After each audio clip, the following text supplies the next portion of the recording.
Hawaiki tangata ki Hawaiki, koutou kua huri ka weke nei, haere, haere atu rā. Hawaiki tangata e tau nei, ki ngā tōpito o te motu, toia mai, kumia mai. Mawhiti mai ko te rā, ka ao, ka awatea. Hārau hou tēnei kua hura, tēnā koutou katoa. While this year's speech comes in a different form, and we're not all able to come together on the treaty grounds, ka nohi kitea, this day remains of great importance to us as a nation. I'll return to Waitangi in person, but for now, I address you from Parliament in Wellington.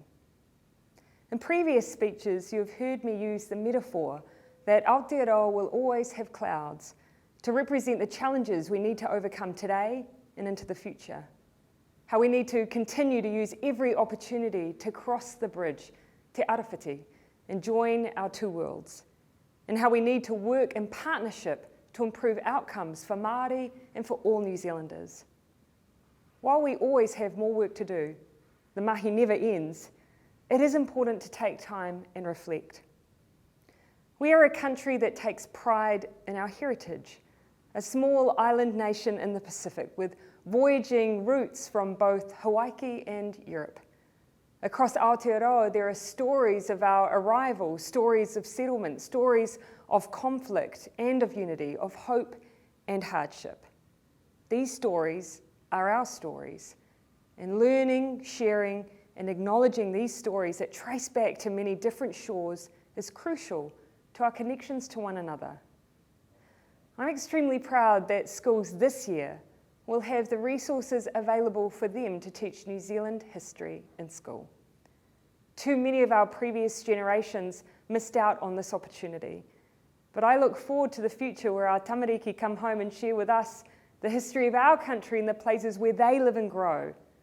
And I'm always heartened to hear about how schools and their communities are working together to make history more personal by telling and remembering our local stories informed by our local communities and iwi. We'll also have the opportunity this year to embed in our calendar a national holiday unique to Aotearoa. Matariki is a time of remembrance, joy and peace. It is a time for all of us to come together and celebrate who we are as a people.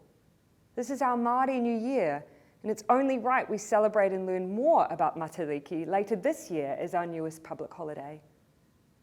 This year also marks 50 years since the Te Reo Māori petition was presented to Parliament. Again, a piece of our history that reinforces the fabric of our nation. I'm proud of the mahi past and present to ensure that this taonga is preserved, spoken and flourishing as a living language that connects us to our heritage here and throughout the Pacific. These lessons and pieces of our knowledge are a foundation to support us in our journey across the bridge. They are not small things. For me, they reflect the path we have taken as a nation and show the place where we are today, a place where together we cherish the unique identity of Aotearoa. Togetherness is something we have shown throughout the last few years. I know it hasn't been easy. There were many clouds, and at times they seemed so dark that the sun could not shine through. But together we have, and we continue to overcome. I'm proud of how we've come together as a team of 5 million through our response to the pandemic. We managed to eliminate the virus long enough to give ourselves time to build up protection for ourselves and for our whānau. The vaccine has given us a chance to protect our loved ones.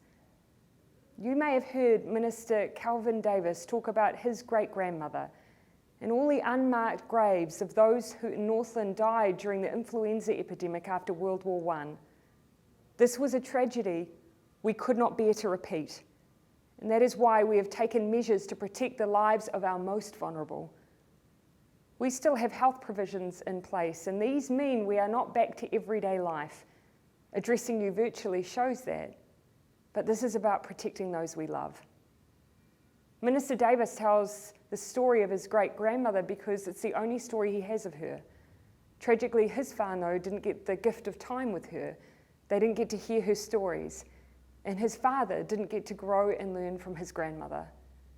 He describes this by saying his whakapapa was broken. We do not want to stand by and let that happen again in this generation. Our response has given us an opportunity. It has given us a chance to protect ourselves in a way that those who lost their lives in the influenza epidemic did not have.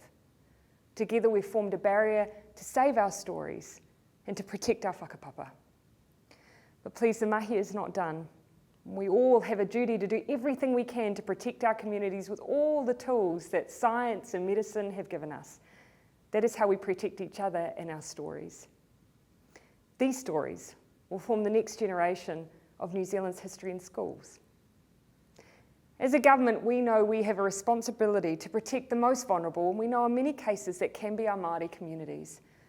And that is one of the reasons why we've established the Māori Health Authority and why it is so important to support and help turn around Māori wellbeing inequalities.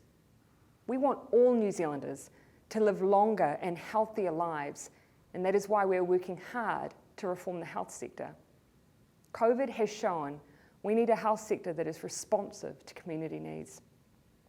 And that is what we are looking to achieve. And the Māori Health Authority will be a core pillar of that in advocating for and supporting Māori health needs, because we have an obligation to make sure everyone has access to the healthcare they need, and that you don't die younger than everyone else in New Zealand because you are Māori. And yet that is not the case. Here we have such an obvious example of where we must do better, and where we are not passing the test of our partnership together. Yet efforts to address this have been described by some as separatist.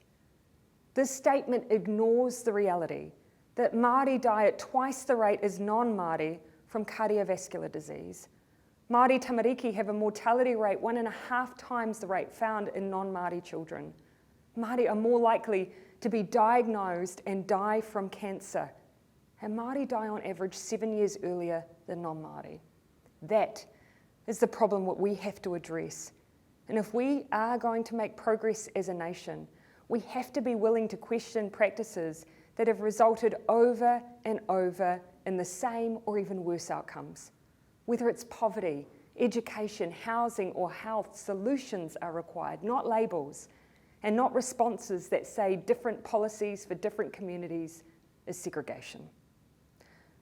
What we all want, by and large, for our people is the same chance to fulfill our potential, to live decent lives, to make decisions for ourselves. How we get there will differ, but that is partnership. That is building the bridge. What drives this government is supporting our people, protecting our people, so they are able to share their stories and live full lives with their loved ones. Their stories that tell us who we are as a nation. Their stories define our future. Now, our journey together started from those voyages from Hawaii and Europe, and it has been shaped by our loved ones ever since. Today, we mark the signing of Te Tiriti o Waitangi and our ancestors who signed this document. We mark their journey and continue to make our own, one that defines our nation, a nation we can all be proud of. Nō reira, tēnā koutou, tēnā koutou, tēnā koutou katoa.